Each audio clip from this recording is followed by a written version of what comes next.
काशी तो अविनाशी है। काशी में एक ही सरकार है।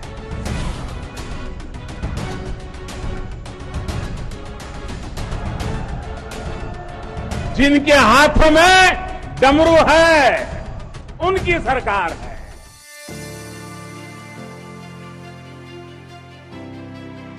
चुनावी सुगबुगाहट के बीच नेताओं ने इलाकों में सभाएं शुरू कर दी है।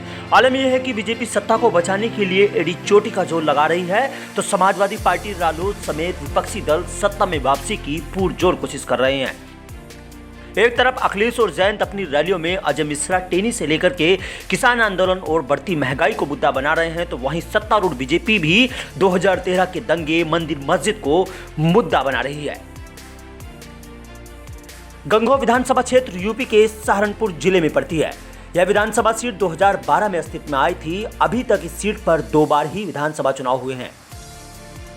इस सीट पर साल 2012 में कांग्रेस का कब्जा था। वहीं 2017 में हुए विधानसभा चुनाव में यह सीट भारतीय जनता पार्टी के खाते में चली गई थी और प्रदीप चौधरी बीजेपी के टिकट पर यहां से विजयी हुए थे। लेकिन साल 2019 के लोकसभा चुनाव में प्रदीप चौधरी को कैराना लोकसभा सीट पर जीत हासिल हुई, जिसके चलते गंगोह सीट खाली हो गई। उसके बाद इस सीट पर हुए उपचुनाव में भारतीय जनता पार्टी के किरत सिंह ने कांग्रेस के नोमान मसूद को 5419 मतों से हराया था। आइए आपको समझाते हैं गंगोह सीट का जातीय समीकरण। गंगोह विधानसभा सीट पर कुल 3,77,000 वोटर्स हैं। इनमें 1,96,342 पुरुष और 1,71,172 महिला मतदाता है।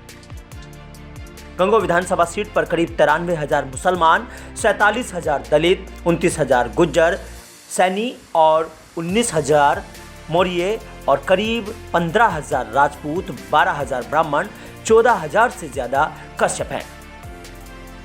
लेकिन इस सीट पर इस बार मुकाबला दिलचस्प हो सकता है। देखना होगा कि इस बार किसे जीत मिल पाएगी।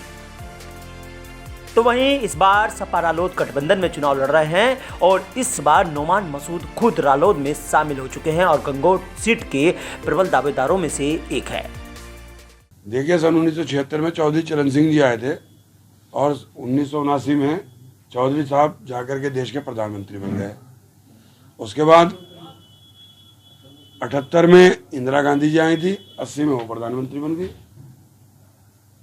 तो ये सरजमीन तो वो है। मुलायम सिंह जी आए तो मुख्यमंत्री बन गए। देखिए, जो हिंदू मुस्लिम की फसल बोई थी वो अब पक करके खत्म हो चुकी है। अब तो हम खेत को जोत रहे हैं, मोहब्बत की फसल बो रहे हैं। अब कहना इनका कोई भी दावा चलने वाला। बता दें कि गंगोह विधानसभा सीट से नोमान मसूद ने साल 2017 में कांग्रेस के टिकट पर चुनाव लड़ा था।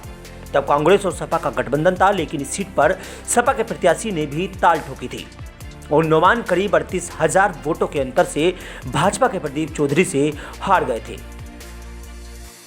पहले प्रदीप के पिता मास्टर कंवरपाल और फिर प्रदीप को काजी परिवार ने ही इस सीट पर चुनाव लड़ाकर निर्दलीय भी विधायक बनाया था। लेकिन अब ये तो 2022 में ही साफ हो पाएगा कि आखिर इस सीट को गठबंधन किस फॉर्मूले के तहत जीत पाएगा। Bureau report, news 18।